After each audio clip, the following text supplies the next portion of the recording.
Buenas tardes, estimados alumnos. Vamos a iniciar esta lección.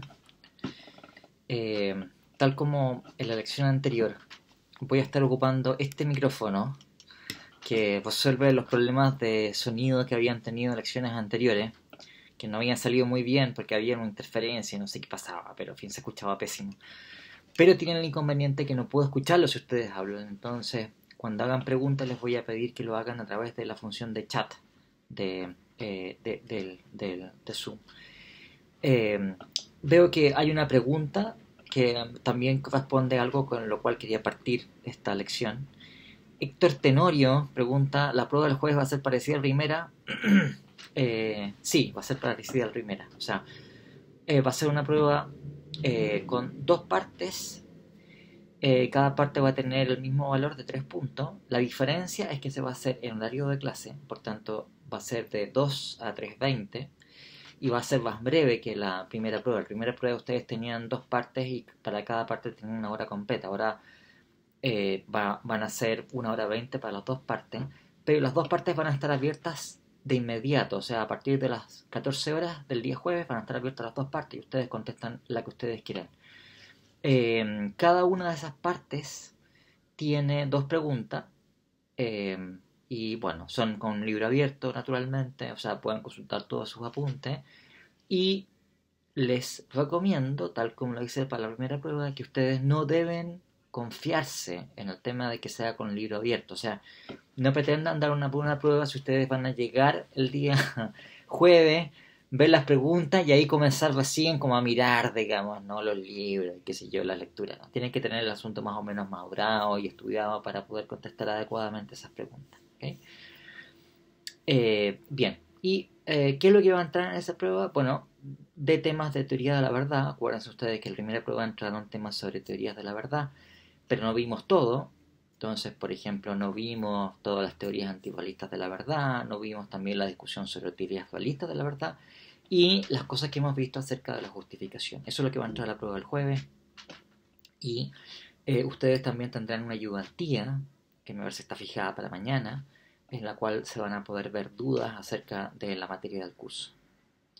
Bien, vamos a continuar entonces con los temas que estábamos tratando en las lecciones anteriores. Voy a volver a compartirles los apuntes del curso. Lo último que estábamos nosotros discutiendo en lecciones anteriores tenía que ver con las concepciones fundacionalistas. Esto es, concepciones que suponen que hay algunas formas de justificación de nuestras creencias que son de carácter inmediato o no inferencial. Esto es, que nosotros podemos justificar ciertas creencias debido a ciertas características que se dan respecto de ellas, pero que no tienen que ver con el hecho de que nosotros podamos inferir esa creencia a partir de otra que sea previamente justificada. Entonces, lo característico de una concepción fundacionalista de la justificación y del conocimiento es que junto con tener ustedes formas de justificación inferencial, por ejemplo, si yo puedo deducir una proposición a partir de otra, o con otro mecanismo inferencial de este estilo, ustedes también tienen formas de justificación que no son inferenciales. Entonces, hay algo que hace que la proposición esté justificada, pero no es que yo pueda deducirla o inferirla a partir de otras. Por ejemplo, eso es lo que sucede cuando uno tiene percepción sensible. El hecho de que yo vea, por ejemplo, de que la silla está en hay una silla en la habitación, es justificación para que yo crea que hay una silla en la habitación. Bueno, no es una inferencia, yo simplemente veo que hay una silla en la habitación y eso es suficiente para que yo esté justificado en creer que hay una silla en la habitación. O es el hecho de que yo recuerdo, por ejemplo, que ayer fue lunes. O el hecho de que yo me doy cuenta que tengo frío. El que sienta frío inmediatamente para mí es evidencia de que tengo frío. Y no tengo que hacer ninguna inferencia para llegar a sacar la conclusión de que entonces tengo frío, ¿no? No tengo que razonar ni inferir ese hecho a partir de otras cosas, simplemente me constato que tengo frío porque tengo conciencia de mis propios estados mentales. O si se trata, por ejemplo, de cómo es que yo sé que 2 más 2 es igual a 4, simplemente inspecciono, por decirlo así, la proposición, me doy cuenta de cuál es su contenido, y inmediatamente me doy cuenta, simplemente al comprender el contenido de la proposición de que 2 más 2 igual a 4, que 2 más 2 igual a 4 es verdadero. No necesito hacer una demostración de esta proposición, aunque, como ustedes saben, uno podría dar esa demostración a partir de los axiomas de Peano, pero nadie lo hace. Sí, históricamente los seres humanos han hecho aritmética por siglos, milenios de años, y los axiomas de Peano fueron formulados a fines del siglo XIX, ¿no? 1892, si no me equivoco. Entonces, ustedes pueden ver que es característico de una concepción fundacionalista de la justificación, que tenemos algunas fuentes de justificación inmediata, por lo menos una, ¿no? Va a haber diferencias entre distintos tipos de fundacionalismo acerca de cuántas sean las fuentes de justificación. Algunos admitirán más, otros admitirán menos. Por ejemplo, algo que siempre es objeto de, o sea, ha sido objeto de mucha controversia, es si acaso debemos admitir el testimonio como una fuente específica de justificación inmediata, junto a las bastantes, o si el testimonio, o sea, el valor que nosotros le asignamos a lo que nos dice o la información que nos entregan otras personas, depende solamente de la aplicación de las otras fuentes de justificación, las cualesquiera sean ellas, ¿no? También hay debate, hay diferencia en la posición que adoptan los filósofos a lo largo de la historia acerca de si darle, por ejemplo, mayor importancia a la experiencia sensible por sobre otras fuentes de justificación, o darle más importancia a la intuición racional, al hecho de que nos aparezca patentemente que una verdad es verdadera la razón. Entonces, filósofos que se han denominado tradicionalmente empiristas, o sea que hay una tradición empirista de filosofía en donde se le da prevalencia a la percepción sensible. En cambio, otro filósofo le dan prevalencia a la intuición racional, al hecho de que me conste que racionalmente algo es verdadero. Por ejemplo, si vamos a filósofos modernos, ustedes han tenido que leer las primeras 2 meditaciones metafísicas de Descartes, y Descartes es típicamente un filósofo racionalista, ¿no? O sea, ustedes recordarán que Descartes, en fin, esto ya lo han leído a esta altura, Descartes desconfía de la información que nos entregan los sentidos nos han engañado, pero en cambio, ¿qué es lo que sirve de tamiz? ¿Qué es lo que sirve realmente de guía para que nosotros podamos justificar el conocimiento?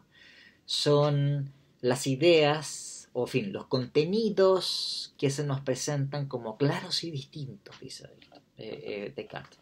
Es una frase que era típica en esa época, ¿no? Claros y distintos, ¿no? Esto es, cuando nosotros somos capaces de concebir una idea de manera clara y distinta, se nos impone que es verdadera o eventualmente que sea falsa.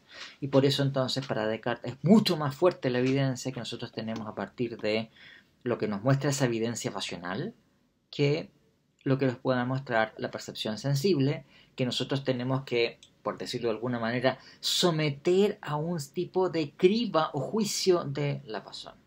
¿Okay? Bueno, esas son diferencias, pero en todos estos casos, en que tenemos, como digo, filósofos racionalistas, filósofos empiristas, filósofos que admiten más o menos fuentes de justificación, lo mínimo, como les digo, ha sido habitualmente la percepción. Todos ellos tienen en común que la manera de justificar una creencia no es solamente el que podamos inferir esa creencia a partir de otras que estén justificadas. Hemos estado considerando también qué justificación o qué razones hay para adoptar esa posición. Y el gran argumento que ha sido aducido para postular una concepción fundacionalista ha sido el argumento del regreso. Entonces, que de otra manera, si no hubiera creencias que tuvieran una justificación inmediata, algunos filósofos las denominan creencias básicas, ¿bien? Como quiera que se las denomine, es que de otra manera tendríamos un regreso en donde la justificación para una creencia debería ser heredada del carácter justificado de otra creencia, pero esta creencia sería justificada porque a su vez la heredaría de otra creencia, y esta a su vez de otra creencia. Y si esto es un regreso que no termina nunca, entonces ninguna de las creencias que forman parte de la cadena va a estar justificada. Tampoco, en fin, parte del argumento que tampoco son aceptables justificaciones circulares. Si uno cree la proposición que dice que A por la proposición que dice que B, y cree la proposición que dice que B por la proposición que dice que A, entonces en realidad al final estoy creyendo A porque A, lo cual no parece ser una justificación de ningún tipo. Entonces, si uno le parece razonable estos dos argumentos, que han parecido tradicionalmente razonables, entonces tenemos un motivo para ser fundacionalistas. ¿Bien?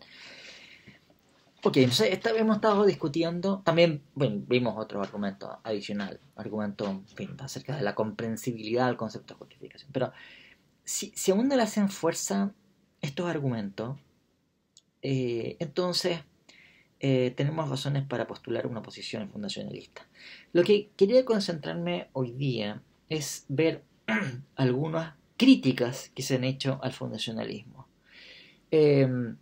A ver, estas dos críticas que voy a explicar, a una me voy a centrar más, la otra no voy a darle tanto espacio porque, en fin, yo creo que tiene ciertos elementos que la hacen un poco más confusa que la anterior. Pero una de estas críticas es una crítica que fue formulada de manera explícita por un epistemólogo contemporáneo, que es excelente por lo demás, les recomiendo todas las cosas que él haya escrito, que se llama Lawrence Bonjour.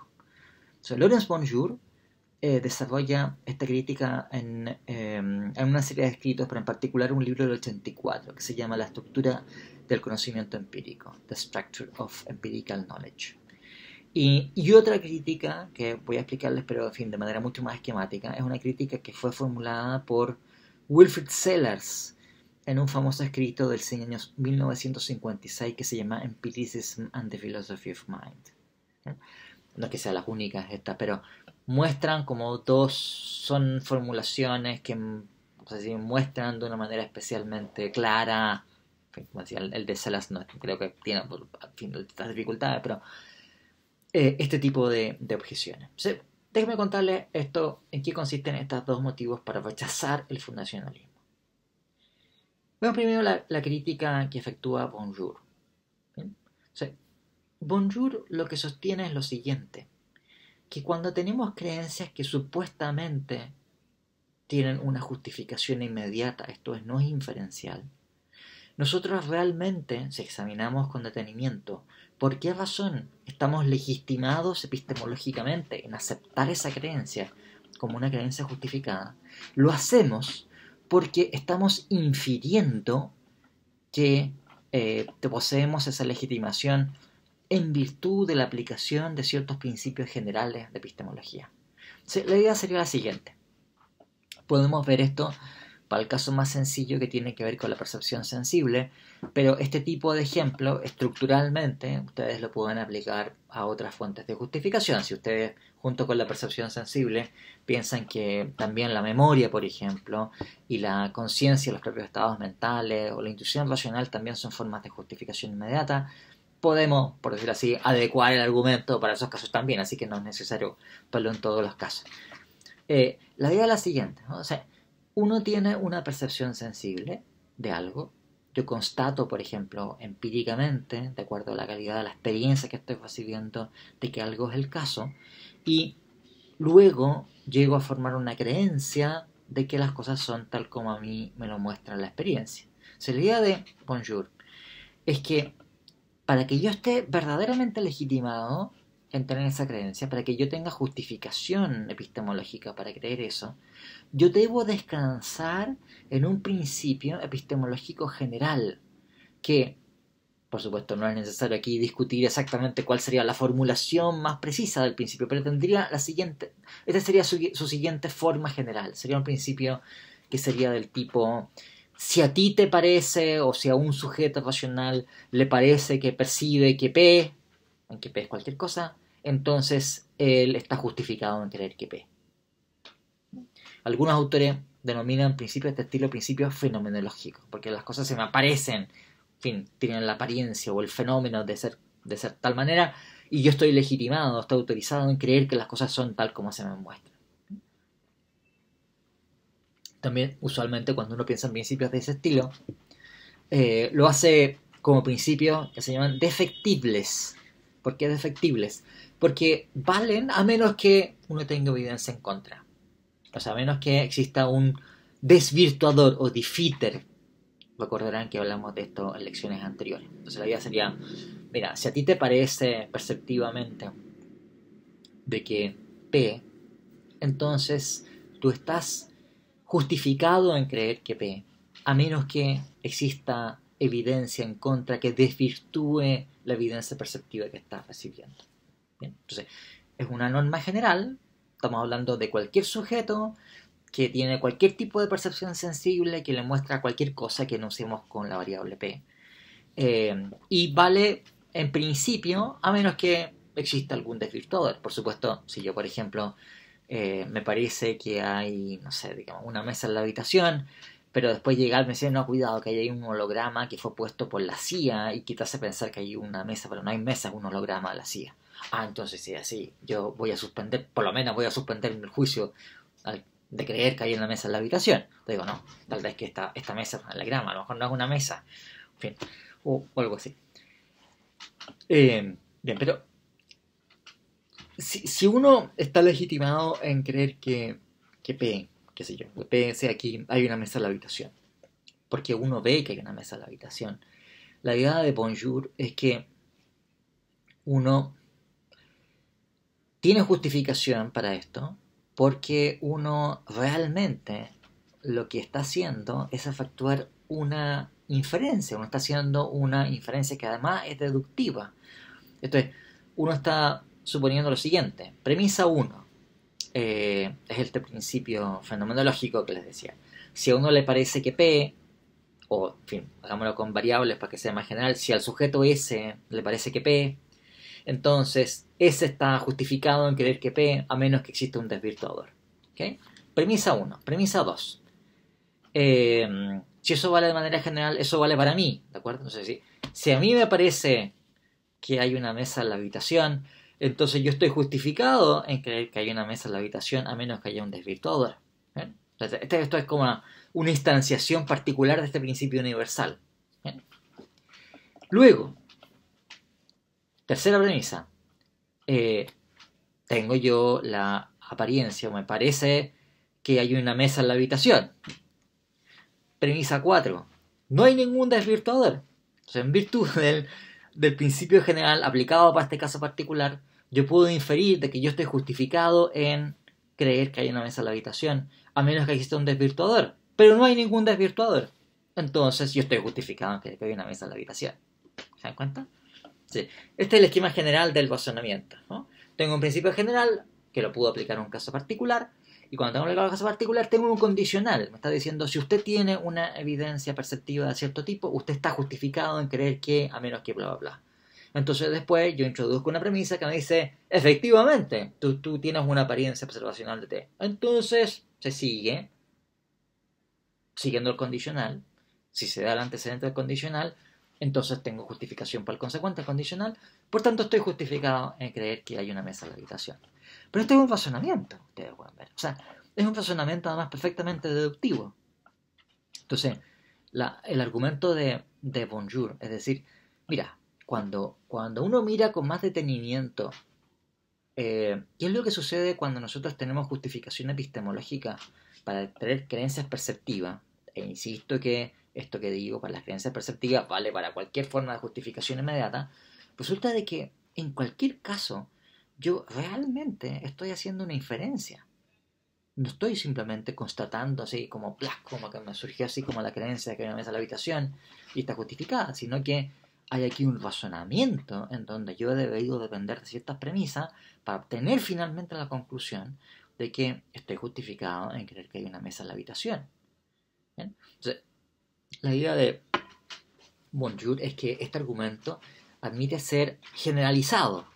Por tanto, en cualquier caso en donde yo suponga que tengo una creencia de justificación inmediata, realmente no la tengo. lo que tengo, bueno, en fin, si hay realmente justificación, esa justificación se ha obtenido en virtud de una inferencia. ¿Bien? Y si es así, entonces la única manera de justificar creencia es por inferencia. ¿De acuerdo? Por tanto, el fundacionalismo es falso.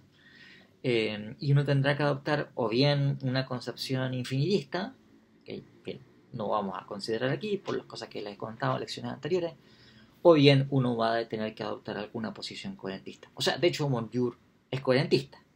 Vamos a hablar de él más adelante, porque la defensa que hace del coherentismo es de las más, ¿cómo decirlo?, bien pensadas, desarrolladas, en fin, aunque no tenga simpatía por la posición, es de hecho de las posiciones mejor elaboradas cuando se trata de posiciones coherentistas. Bien, ¿qué se puede decir de este argumento? Tiene el siguiente problema.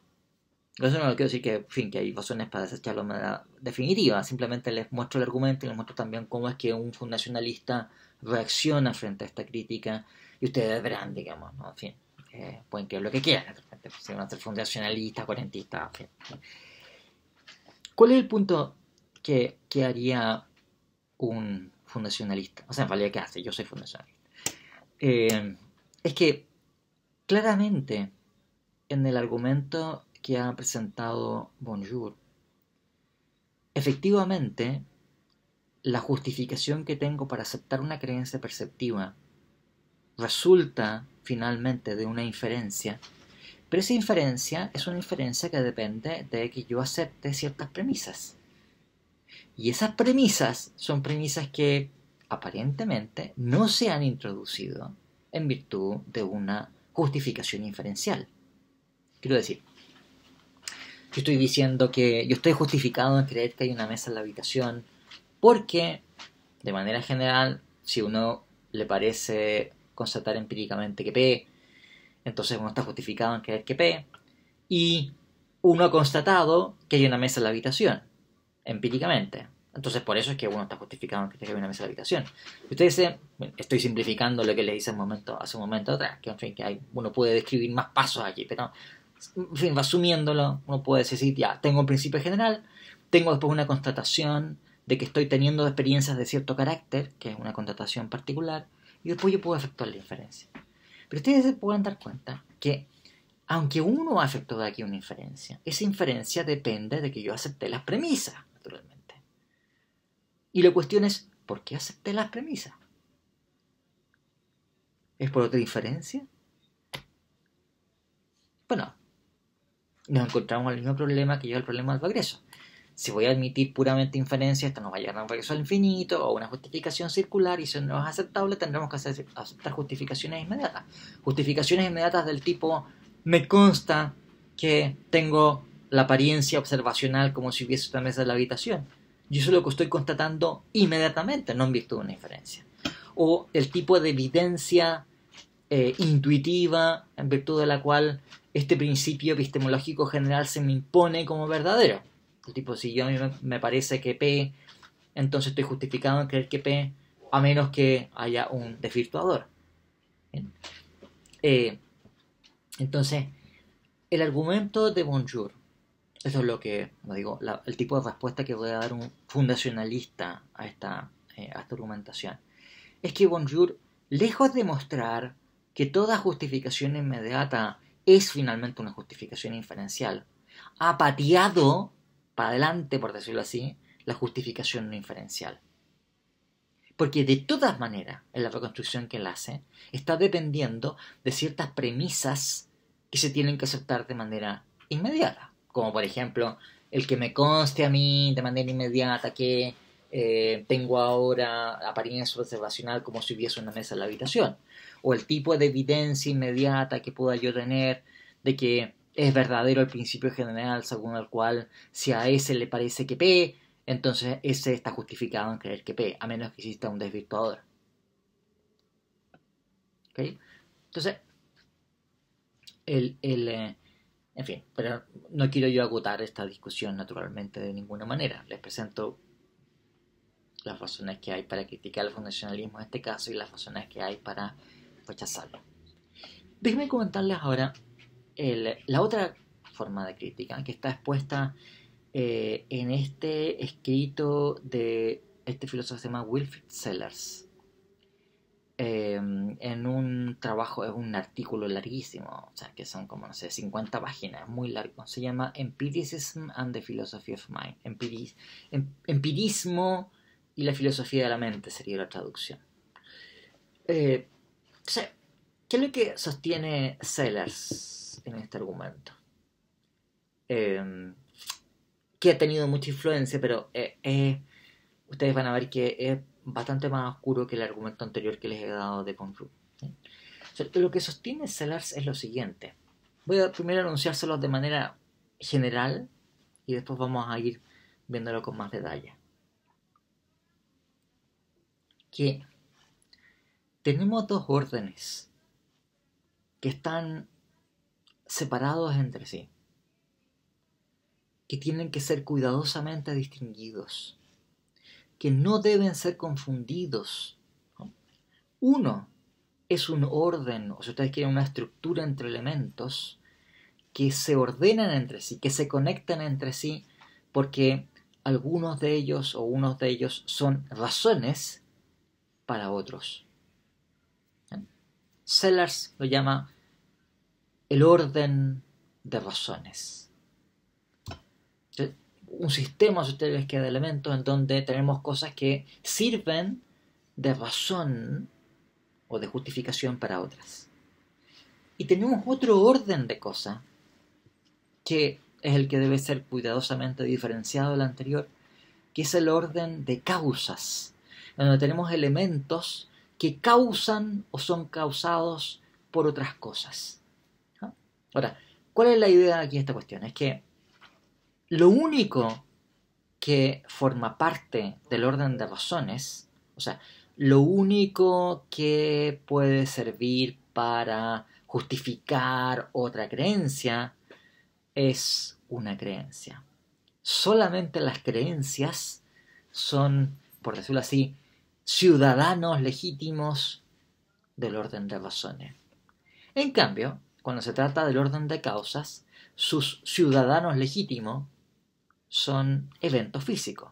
Los eventos físicos son cosas que pasan, que son causadas por otros eventos físicos y que causan a su vez otros eventos físicos. Entonces, la idea de Sellars es que el fundacionalista es un filósofo que está pensando que estos dos órdenes pueden ser confundidos y que existen cierto tipo de eventos físicos, por ejemplo, el hecho de que las células de mi retina, las células fotorreceptoras de mi retina, son impactadas por fotones que vienen del ambiente, y eso, ese evento físico, como ustedes pueden ver, el hecho de que cierto tipo de fotones, ¿no es cierto?, que están dotados, bueno, no tienen momentum en valor, no tienen masa, pero están impactando las células fotorreceptoras de mis retinas, eso entonces constituye una razón para creer algo. Cuando, por decirlo así, lo que tenemos ahí es algo que corresponde a este dominio o reino de causas, ¿no? O sea, eventos físicos que causan otros eventos físicos y que son causados por otros eventos físicos. Cuando aquí este reino, el reino de las razones, que es el reino, por decirlo así, del espíritu, de la mente, que es consciente de sí misma y que entonces, por decirlo así, en fin, está justificada o no para tener ciertas creencias, es un reino en donde sus únicos habitantes legítimos son creencias.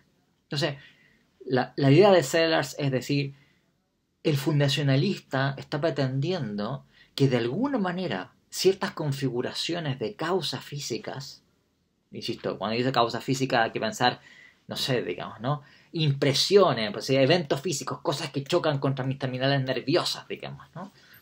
Mis papilas gustativas, en fin, mis células receptoras del olfato, mi tímpano, en fin, o lo que sea, ¿no? Son eventos físicos que me impactan así. Bueno, de alguna manera, que estos tipos de eventos físicos deban ser, por decirlo así, correlacionados y generen, por tanto, la existencia de razones en el espacio de razones. Por el contrario, la idea de Sellars es que existe una diferencia radical, o sea, es un abismo insondable, un abismo impasable entre un reino y el otro, entre el reino de las razones y el reino de las causas. Lo único que sirve como una razón o justificación para tener una creencia es otra creencia. Las causas nunca pueden constituir razones. Pues sí, sería algo así como pensar que una causa, o sea, un evento físico, puede ser justificación para una creencia, sería algo así como una suerte de error categorial. Expresión que probablemente ustedes no han escuchado nunca todavía. Pero, ¿qué es lo que es un error categorial? Bueno, es una atribución que se le efectúa a algo de un atributo que no se aplica a ese tipo de entidades. Entonces no es que, por así sea una atribución falsa, sino que sencillamente es una atribución que no tiene sentido, ¿no? Por ejemplo, piensan ustedes en decir que la idea es azul. O sea, una idea, naturalmente, no es ni azul ni no azul. No tienen colores. Nosotros atribuimos colores a superficies físicas. No atribuimos colores a ideas, ¿no? Hay un famoso ejemplo que da Chomsky, es decir, bueno, esa es la oración: las ideas verdes duermen furiosamente. O sea, las ideas no son en color, las ideas no duermen ni no duermen. Uno atribuye el estar dormido o el no dormir por estar en estado de vigilia de un animal. Por tanto, una idea no es un animal, no siquiera tiene sentido decir una idea que está despierta o está dormida. Y mucho menos tiene sentido decir que el dormir, por ejemplo, la acción de dormir, o en fin, el estado de dormir en que se puede encontrar un animal, eso no furioso. Nadie duerme furiosamente o no furiosamente. En fin, sería ridículo que dijeran, está durmiendo, pero no lo está haciendo de manera furiosa. ¿Qué tipo de observación es esta, naturalmente? O sea, nadie duerme furiosamente, no tiene sentido decir una cosa así. ¿Se entiende lo que quiero decir? Entonces, la idea de Sellars es que decir que una creencia que tiene por objeto una proposición, ¿no?, con una estructura semántica, en fin, estamos diciendo algo de algo, está justificada por un evento, una causa, es un error categorial. Es como decir, Juan está durmiendo con furia. No tiene sentido, simplemente. Esto no lo dice ciertamente Sellars, ¿no? Pero en fin, estoy un poco extremando el asunto para que se entienda. Tenemos estos dos reinos que son completamente separados entre sí. Y que y en donde este hiato, este abismo que existe entre ellos no puede ser llenado, no puede ser pasado, no puede pasar una cosa de un lado a la otra. Y por esa razón entonces es que el fundacionalismo sería una concepción ilegítima. ¿Bien? Recuerden ustedes también que algo de lo cual hablamos también en lecciones anteriores, cuando nosotros llegamos a formar una creencia perceptiva, eso no solamente depende de la calidad de la información perceptiva que estamos recibiendo. Esto lo estoy haciendo para apoyar la idea de Sellars. Sino que también depende, el que yo llegue a formar una creencia perceptiva, de cuáles sean los conceptos generales que yo poseo, que yo comprendo previamente, y con los cuales yo estoy juzgando esa apariencia perceptiva que se me está ofreciendo. Para repetir un ejemplo que vimos en lecciones anteriores. Si trajésemos con la máquina del tiempo a un hombre, no sé, en fin, de una cultura paleolítica, un cazador-recolector, digamos, que se dedica a cazar mamut, por ejemplo, hace 15.000 años atrás,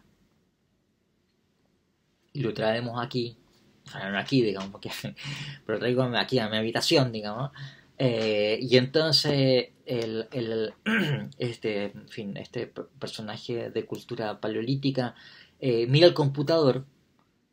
Bueno, él no puede llegar a formar la creencia de que hay un computador sobre la mesa. Por supuesto que él ve lo que hay sobre la mesa, a lo mejor tiene una vista mucho mejor que la mía, no tiene nada de miopía, tiene una vista extremadamente aguda, pero él no ve que hay un computador sobre la mesa. Él ve el computador, pero no tiene el concepto de computador. Por tanto, él no puede llegar a creer que hay un computador sobre la mesa. Y por lo mismo también, él tampoco puede llegar a conocer que hay un computador sobre la mesa. Pero no porque no lo vea, normalmente, no porque sea ciego, nada por el estilo, sino que simplemente porque no posee el concepto de computador. Entonces, esto lo digo porque hay un punto que hay que concederle a Sellers en este punto. Nosotros cuando formamos creencias perceptivas, eso no es una función exclusivamente del input experiencial que estamos recibiendo, sino que también tiene que ver con cómo es que vamos a juzgar nosotros esa apariencia observacional que estamos recibiendo. Y entonces dos sujetos, por ejemplo, diferentes, pueden formar creencias perceptivas distintas en base a la misma información perceptiva, porque están juzgando que esa apariencia realiza o no distintos conceptos. ¿De acuerdo? Entonces, eh, alguien puede tener el concepto de computador, por ejemplo, y otro puede tener un concepto, no sé, digamos, artístico, y entonces el computador, en fin, fue diseñado por un famoso artista y por tanto tiene ciertas cualidades estéticas que el otro, en fin, que no tengo idea, digamos, estoy inventando. Entonces uno puede decir, qué fantástica muestra del futurismo estético es esto. Y el otro no tiene idea de lo que es el futurismo estético. Pero si me dice, muy fantástico, esto es un computador que tiene un procesador Intel de 5 núcleos. Y no sé, no me estoy inventando nuevamente. Pero se dan cuenta que cuando tenemos la formación de creencias perceptivas, esto no tiene que ver exclusivamente con una causa física que plac impacta algo y entonces eso automáticamente determina que tenga ya una creencia. Hay algo más, bastante más, ¿no? Para formar una creencia perceptiva. Ok, entonces la idea de Sellers es que nuestras creencias, aunque sean creencias perceptivas son creencias que se inscriben en un espacio de razones, como lo denomina, que es diferente del espacio de causas, que no pueden ser confundidas una respecto de la otra y que, por tanto, el fundacionalismo sería la pretensión ilegítima de confundir estos dos órdenes, ¿no? Ok, espero que se puedan entendido dentro de lo que cabe. Pero, ¿qué respuesta es la que puede dar un fundacionalista a esta crítica de Sellers? Digo, esta crítica es una crítica muy conocida, es una crítica a la cual además le han dado mucho crédito voy a decir una escuela de filósofos contemporáneos. Les puedo mencionar algunos que son muy célebres, aunque quizás a ustedes no les va a sonar a nada, pero llegará el día en que sí les pueda sonar, como Robert Brandon, como John McDowell, en algún punto también Richard Rorty, que hemos mencionado en otras ocasiones. Son filósofos que se consideran a sí mismos herederos de Sellers en este punto, ¿no?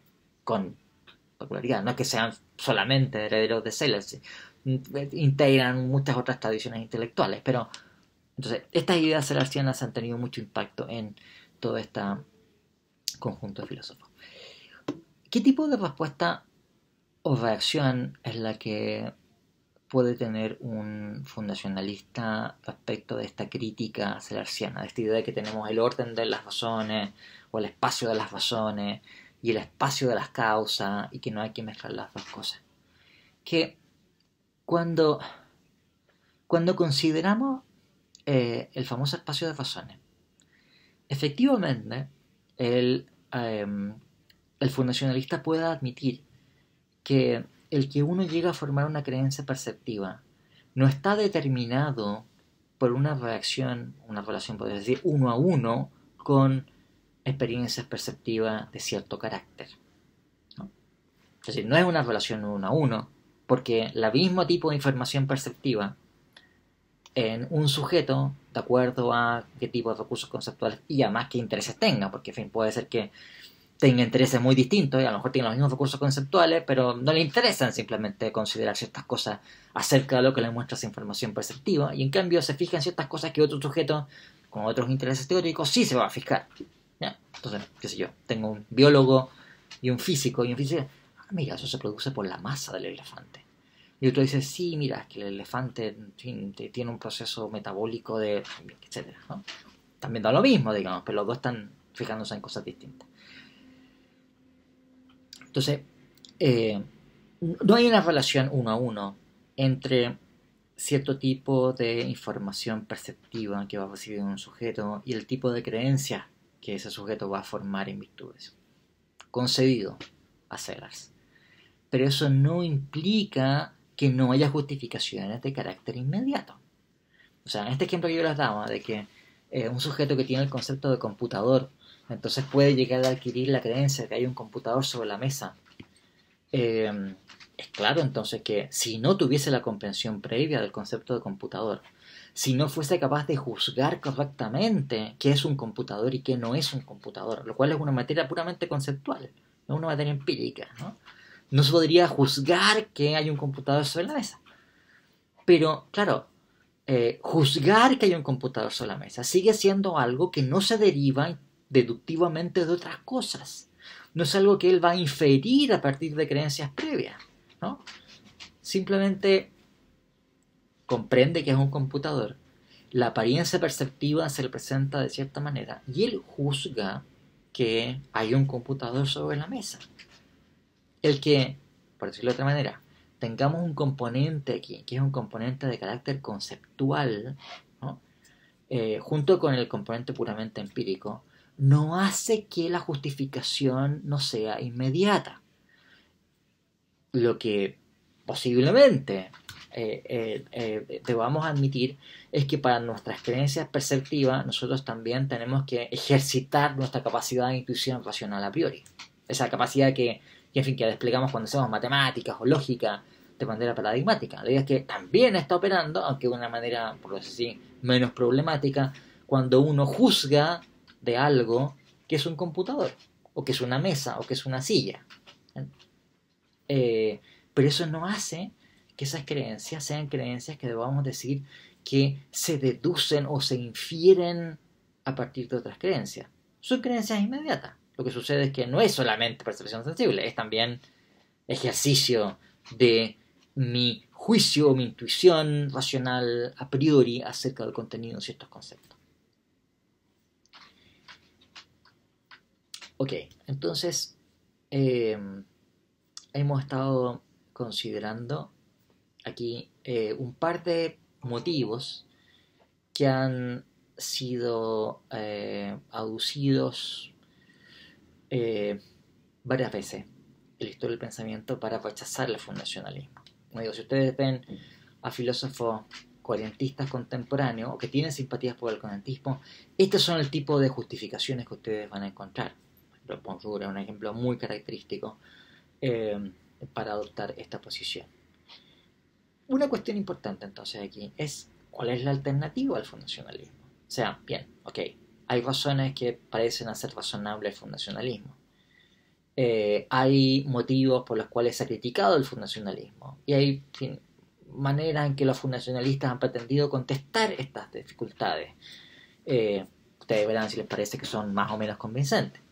Pero, claro, si es que uno va a adoptar una posición acerca de esto, es muy importante que nosotros también veamos cuál es la alternativa al fundacionalismo. O sea, si eventualmente fuésemos a rechazar el fundacionalismo como una concepción apropiada acerca de la naturaleza de nuestro conocimiento, nuestra justificación, o ya de la llamámoslo así, arquitectura de la justificación, ¿cuál sería la alternativa a ser un fundacionalista?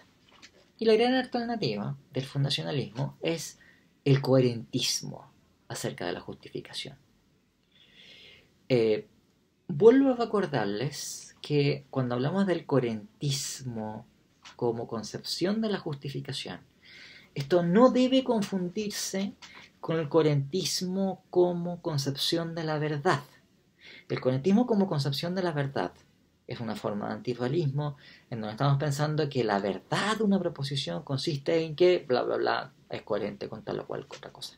Y que normalmente esa concepción de la verdad coherentista depende de una concepción coherentista de la justificación y del antirrealismo. Esas dos cosas. Bueno, la idea es que lo que estamos considerando aquí es uno de esos componentes. Esto es que ¿en qué consiste la concepción en virtud de la cual pensamos que la justificación de una creencia debe ser de carácter inferencial? Y solamente de carácter inferencial. ¿En qué consistiría el que la coherencia sea el gran criterio que nos permite aceptar o no aceptar una proposición, o estimarla justificada o no estimarla justificada? Esto con independencia de cuál sea la concepción de la verdad. O sea, por supuesto, ha habido filósofos coherentistas sobre la justificación, que al mismo tiempo han sostenido una concepción coherentista de la verdad. Pero es perfectamente coherente que uno tenga una concepción coherentista de la justificación y no tenga una concepción coherentista de la verdad. O sea, si mira, la verdad tiene que ver con que las cosas son como la proposición dice que son. Punto. No tiene que ver con cosas epistémicas. Ahora, cuando se trata de especificar por qué razón uno está justificado en creer que una proposición es verdadera, aunque aquello en que consiste que la proposición es verdadera es que las cosas son de cierta manera, ahí uno es coherentista. ¿Bien? Un filósofo que tiene esa actitud justamente, o sea que es coherentista sobre la justificación, pero no sobre la verdad, es Lawrence Bonjour, este tipo del cual yo les mencionaba hace un momento atrás, que es es un gran epistemólogo. A mí me gusta muchísimo, lo encuentro muy claro, muy preciso.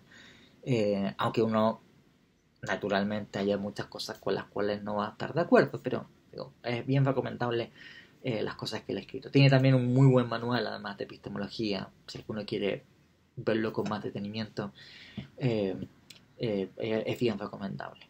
Ok, entonces, la cuestión que por lo menos voy a dejar introducida en la lección de hoy, y la tendremos que seguir viendo ya la próxima semana, porque como ustedes recordarán, el jueves tenemos la prueba, es cómo debe entenderse la arquitectura de la justificación cuando uno piensa que no hay justificaciones inmediatas y que por supuesto tampoco hay regresos al infinito.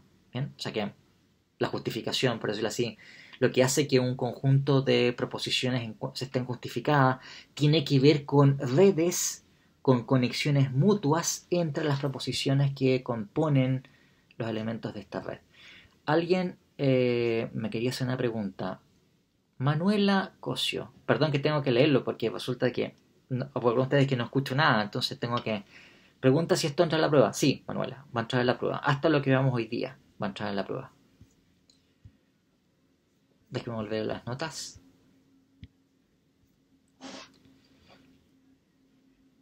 Entonces, las notas son nada, digamos, pero son, en fin, menos que un punteo en realidad. Ok, entonces, la pregunta es, ¿cómo tenemos que entender la arquitectura de la justificación para que una proposición esté justificada si uno piensa que la justificación tiene este carácter coherentista? Y aquí hay una cosa muy importante, ¿no? O sea, claro, hasta este momento la manera en que nosotros hemos considerado el coherentismo es como una alternativa al fundacionalismo en donde se admiten justificaciones circulares. ¿Bien? Y eso suena extremadamente penca, por decirlo así, en fin, rasca, digamos. Así que, entonces, lo que están diciendo los coherentistas es que ellos creen que P, porque P, digamos, ¿no? Bueno, y así es súper fácil creer cualquier cosa, digamos, ¿no? Yo también voy a creer que no sé qué sé yo, ¿no? Que mi abuelita es Superman, digamos, porque mi abuelita es Superman, ¿no? O voy a creer que la luna está hecha de queso camembert porque la luna está hecha de queso camembert. Si eso fuese el coherentismo, es una posición extremadamente tonta, ¿no? Pero claro, lo que sostienen los coherentistas, y esta es una primera observación que es muy importante para entender esta posición filosófica, no es eso, sino que más bien tiene que ver con lo siguiente, con que la justificación es un carácter o una característica holística de un sistema de proposiciones y que solamente se atribuye a una proposición derivativamente por su posición dentro de una red o conjunto de proposiciones que tienen ese carácter holístico. Por decirlo así, no es que, y eso pues, tiene que ver con un cambio de perspectiva sobre la cuestión. Cuando uno está viendo las cosas de perspectiva fundacionalista, tengo una proposición, la proposición está justificada y me pregunto si esa justificación la heredó de otra proposición o la heredó simplemente de la percepción sensible, la intuición racional o alguna cosa por el estilo. La perspectiva coherentista, en cambio, es la siguiente. Es que tengo yo un conjunto de proposiciones. Muchas proposiciones, pueden ser n proposiciones, ¿no? Esas proposiciones tienen ciertos tipos de vínculos entre ellas. Por lo menos no digamos que son, en fin, justificaciones entre ellas. Tienen vínculos entre ellas, vínculos sistemáticos entre ellas. Y cuando estos vínculos tienen cierta calidad, entonces el conjunto completo pasa a estar justificado. Y luego, es el conjunto, el bloque, el que resulta justificado. Y luego que el bloque resulta justificado, entonces yo derivativamente puedo decir de una proposición que está justificada porque forma parte de un sistema de proposiciones que tiene el carácter respectivo. ¿Ok? Entonces, nuevamente, la perspectiva coherentista es una perspectiva en donde la justificación es una característica o un rasgo del todo. No es una característica que uno va a predicar, o en fin, uno lo va a predicar, pero como digo, derivativamente. El sujeto primero de la justificación es un sistema de proposiciones. ¿Y por qué? Porque la red que se conforma por las conexiones mutuas entre estas proposiciones tiene un cierto carácter. O, en fin, tiene cierta calidad especial, tal que el conjunto completo pasa a estar justificado. Y claro, después que el conjunto completo pasa a estar justificado, entonces, como os digo, derivativamente, uno puede sostener que alguna proposición individual cuenta como justificada, pero porque el todo al que pertenece está justificado, no porque haya un carácter particular que tenga ella, ¿no? En cambio, si uno lo va a mirar esto mismo desde una perspectiva fundacionalista, la perspectiva, por decirlo así, es distinta. Es que yo puedo decir que una teoría, por ejemplo, está justificada cuando las proposiciones que la constituyen están justificadas. Primeramente son las proposiciones las que están justificadas. Esa justificación después se hereda por vínculos inferenciales hacia otras proposiciones. Y el todo, por ejemplo, el sistema de todas las proposiciones que parten de una base dada, piensen lo que sucede en un sistema axiomático, por ejemplo. O sea que tenemos axiomas dados que están justificados al principio y después tenemos cosas que se derivan a partir de ellos. Bueno, entonces, la justificación del todo, por decirlo así, se hereda o está determinado por la justificación de sus partes, que es prioritaria. ¿Qué es lo que sucede en una perspectiva coherentista? La perspectiva es exactamente la inversa. Es que las partes del sistema cuentan como justificados por ser partes del sistema. El sistema es el que resulta eventualmente justificado o no. Y las partes van a hacerlo porque pertenecen al sistema. La perspectiva fundacionalista es exactamente la inversa. Es que el sistema como en conjunto resulta justificado porque sus partes lo están. Las partes son aquellos que prioritariamente son justificadas o no son justificadas, y el todo va a heredar la justificación de la justificación que tengan las partes. Ok, entonces vamos a quedar en este punto. No sé si quieran hacer alguna consulta en particular sobre esto, pero si no, vamos a quedar aquí. Y bueno, les deseo mucho éxito el día jueves en la prueba. Aprovechen la ayudantía que van a tener mañana. Y eso sería. Así que nos estaremos viendo. Hasta luego.